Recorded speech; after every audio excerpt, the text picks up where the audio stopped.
مجھ سے پہلی سی محبت میری محبوب نہ مانگ۔ فیض کی یہ نظم مجھ سے پہلی سی محبت میرے محبوب نہ مانگ، جسے ملکہ ترنم نے اپنی آواز بخش کر ہمیشہ کے لیے امر کر دیا۔ آج ہم اس نظم کے مفہوم کو سمجھنے کی کوشش کریں گے۔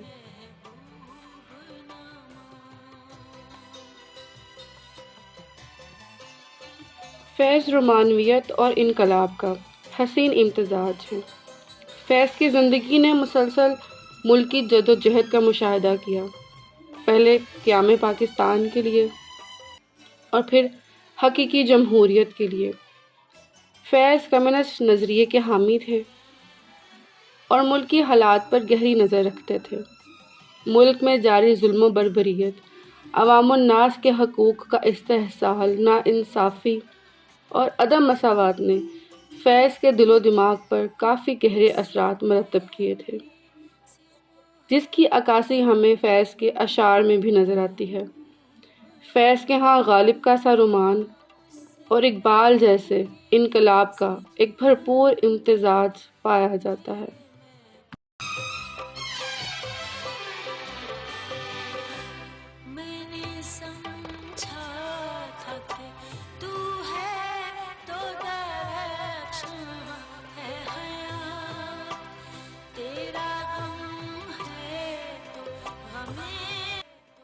تو فیض آغاز کرتے ہیں، مجھ سے پہلی سی محبت میری محبوب نہ مانگ۔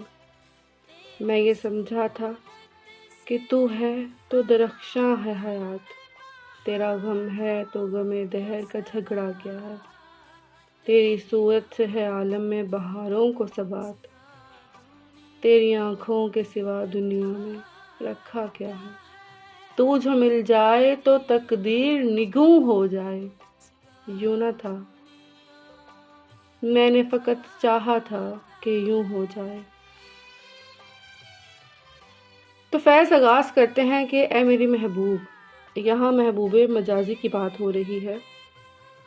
مجھ سے پہلی سی محبت کا تقاضا نہ کر۔ پہلی سی سے مراد ان ایام کی بات ہے جب فیض اپنے ارد گرد پھیلی مایوسیوں اور تفریق سے بے خبر تھے، جب انہیں لگتا تھا کہ میرے دلدار کا میری زندگی میں شامل رہنا میری کل کائنات ہے، میری راہیں ہمیشہ نور سے منور رہیں گی، میری قسمت کا ستارہ سدا جگمگاتا رہے گا، میرا دل میرے محبوب کے غم سے نہال ہے، تو مجھے باہر کی دنیا میں پھیلے غم سے کیا واسطہ؟ میرے لیے میرے محبوب کی صورت بہاروں کے حسین رنگوں سے زیادہ پرکشش ہے۔ میرا دلبر میرے پاس ہے تو مجھے بہاروں کی آمد اور موسموں کے بدلنے کی کیا خبر؟ میرے محبوب کے وہ دو نشیلے نین جو میری جانب الفت سے دیکھتے ہوں، مجھے زندگی سے اس سے بڑھ کر اور کیا چاہیے؟ میری تو ہر مراد میرے محبوب کے ساتھ سے منسوب ہے، ہر خوشی، ہر کامرانی صرف میرے محبوب کے وصل سے منسلک ہے۔ میرے دلدار کا وصال مجھے نصیب ہو جائے تو یہی میری فتح ہے۔ میرے لیے گویا تقدیر میرے سامنے سجدہ ریز ہو گئی، میری ہر تمنا منزل پا گئی، میرا ہر خواب شرمندہ تعبیر ہو گیا۔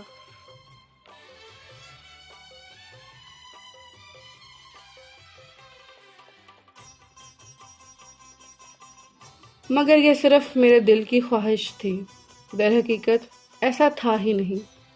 میری خوشیاں، میری تمنائیں، میری آرزوئیں، میرے تمام خواب کسی اور ہی منزل کے متلاشی تھے۔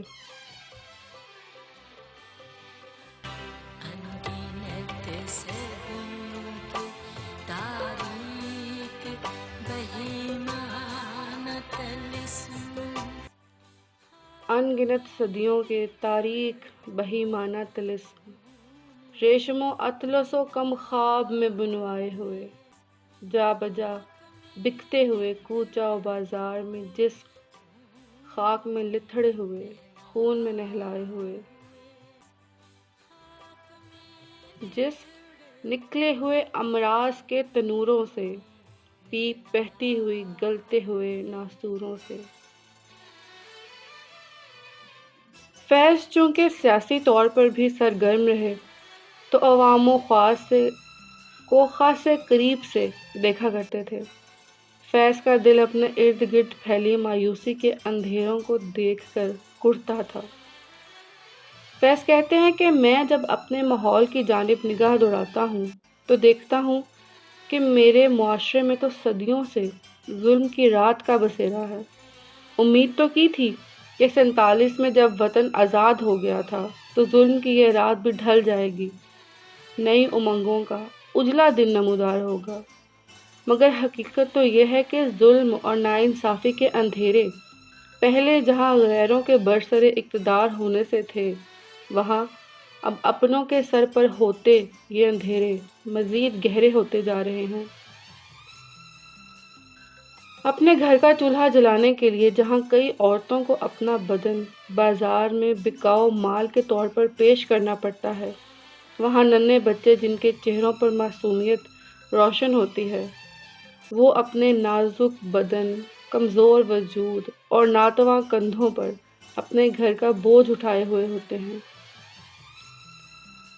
ان کے نرم و ملائم پھولوں سے نازک ہاتھ جو قلم اور کتاب کے حقدار ہیں، مٹی کے ساتھ مٹی ہوتے ہوئے نظر آتے ہیں۔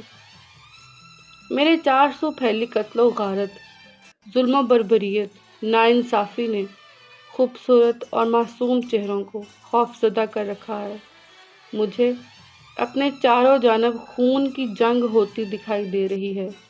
میں دیکھ رہا ہوں کہ میرے ملک کا نظام عام انسان کو کسی طرح کا سہارا نہیں دے رہا، غربت کے مارے اپنی کسی بیماری کا علاج کروانے سے قاصر ہیں، عدالتیں انصاف نہیں دیتی، 2 وقت کی روٹی کا حصول ناممکن بنا دیا گیا ہے۔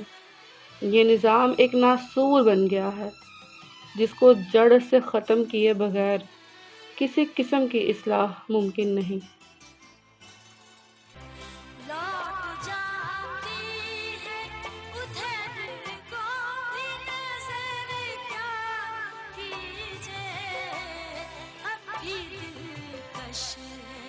تیرا حسن مگر کیا کیجیے، اب بھی دلکش لوٹ جاتی ہے ادھر کو بھی نظر کیا کیجیے، اب بھی دلکش ہے تیرا حسن مگر کیا کیجیے۔ اور بھی دکھ ہیں زمانے میں محبت کے سوا، راحتیں اور بھی ہیں وصل کی راحت کے سوا۔ تو فیض دوبارہ اپنی حسین و دلنشین محبوبہ سے مخاطب ہوتے ہیں کہ میں کیا کروں، میرا حساس دل میرے گرد و پیش میں پھیلے اس ناسور کی جانب بھی متوجہ ہو جاتا ہے۔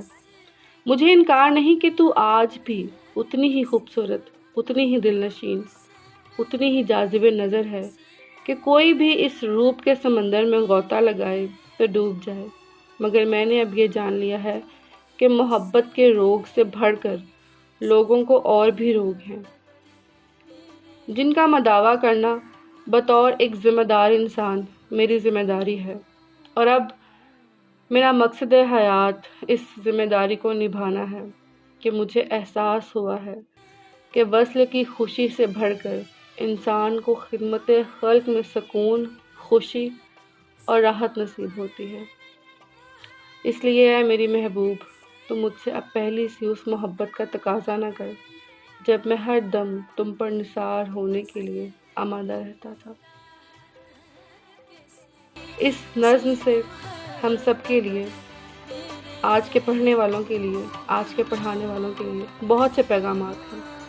اگر ہم اس نظم کے مطلب کو، مفہوم کو اپنے اندر اتاریں تو ہم اپنے طور پر اس معاشرے کو خوبصورت اور بہتر بنانے میں بہت سے کردار ادا کر سکتے ہیں۔